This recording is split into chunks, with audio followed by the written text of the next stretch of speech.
عرب کے لوگ اپنے آپ کو ابراہیم کی نسل سے مانتے تھے اور بڑے دعوے کے ساتھ شرک کرنے کے باوجود کہتے تھے ہم ابراہیمی ہیں، ہم ابراہیمی ہیں، محمد ابراہیمی نہیں ہے، ابراہیم کے راستے پر ہم چلنے والے ہیں۔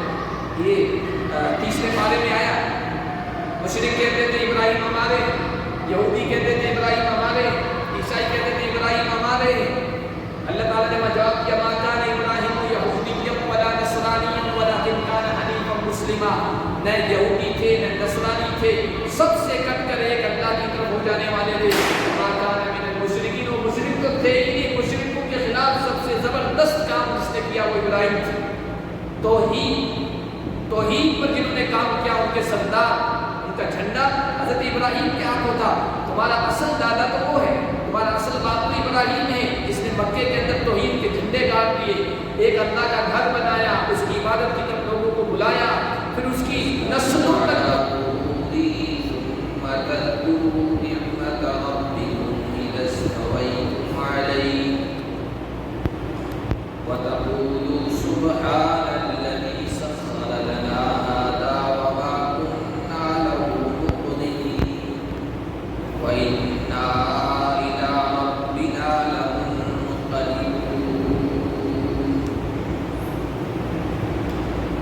آج کے درس کا آغاز ہم اللہ کے فضل و کرم سے سورہ زخرف کی آیت نمبر 12 سے کرتے ہیں۔ اللہ تعالیٰ نے اپنی قدرت کی نشانیاں بیان فرمائی تھی۔ ان میں یہ فرمایا تھا کہ اللہ نے تمہارے لیے راستے بنائے، زمین میں راستے بنائے، فضا میں بھی راستے بنائے، ہوائی جہاز جو اڑ رہے ہیں ان کے بھی راستے متعین ہیں۔ پھر اس کے بعد اللہ کی یہ قدرت کہ اللہ نے آسمان سے پانی برسایا ایک اندازے سے، نہ اتنا کم کہ ضرورتیں پوری نہ ہو پائیں، نہ اتنا زیادہ کہ ساری ضرورتیں ڈوب جائیں، ختم ہو جائیں۔ اور اللہ نے ہر چیز کا جوڑا پیدا فرمایا۔ وَجَعَلَ لَكُم مِّنَ الْفُلْكِ وَالْأَنْعَامِ مَا تَرْكَبُونَ، اس نے تمہارے لیے کشتیاں اور سواریاں، چوپائے پیدا کیے جن پر تم سوار ہوتے۔ چوپایوں کی پیدائش میں تو انسان کا کچھ دخل ہے ہی نہیں۔ کشتی میں کوئی کہہ سکتا ہے وہ تو انسان خود بناتا ہے، لیکن چاہے کشتی ہو، چاہے موٹر ٹرین وغیرہ ہو، چاہے ہوائی جہاز ہو، جتنی بھی سواریاں ہیں ان کو بنانے کے لیے انسان اپنی عقل استعمال کرتا ہے، دماغ استعمال کرتا ہے، وہ اللہ نے اسے عطا فرمایا ہے، جس کو استعمال کر کے کوئی ساری سواریاں پیدا کر رہا ہے اور ان پر سواری کر رہا ہے۔ یہ اللہ تعالیٰ نے تمہارے لیے پیدا کی ہے تاکہ جب تم ان کی پیٹھوں پر بیٹھ جاؤ پھر اپنے رب کی نعمت کو یاد کرو۔ چوپائیوں یا انسانوں کی سواری بننا یہ اللہ کا بہت بڑا انعام اور احسان ہے، اور انعام و احسان کیوں نہ ہو کہ انسان سے کئی گنا طاقتور مخلوق انسان اس مخلوق سے جس طرح چاہ رہا ہے کام لے رہا ہے، اس پر بوجھ ڈال رہا ہے، اسباب ادھر سے ادھر منتقل کر رہا ہے، خود اس پر سواری کر رہا ہے، چاہے اونٹ ہو، چاہے گدھا ہو، چاہے گھوڑا ہو، یا کتنے طاقتور جانور ہیں یا اللہ کی مخلوق ہیں، لیکن دیکھیے انسان کے تابع ہونا تو الٹا چاہیے تھا۔ جو پاورفل ہے، جو طاقتور ہے، جس میں قوت زیادہ ہے، وہ سواری کرتا اور کمزور اس کی سواری بنتی ہے۔ انسان تو کمزور ہے ان جانوروں کے سامنے، لیکن اللہ نے تمہارے لیے اس کو مسخر کر دیا ہے، ان کی طبیعت میں، ان کے مزاج میں یہ بات داخل کر دی ہے کہ انسانوں کی بات ماننی ہے، انسانوں کا فرما بردار رہنا ہے۔ اسی لیے اللہ تعالیٰ نے کہا کہ جب تم اس کی سواری پر اچھی طرح سے بیٹھ جاؤ تو تم یہ کہو سبحان الذی سخر لنا ھذا، پاک ہے وہ ذات جس نے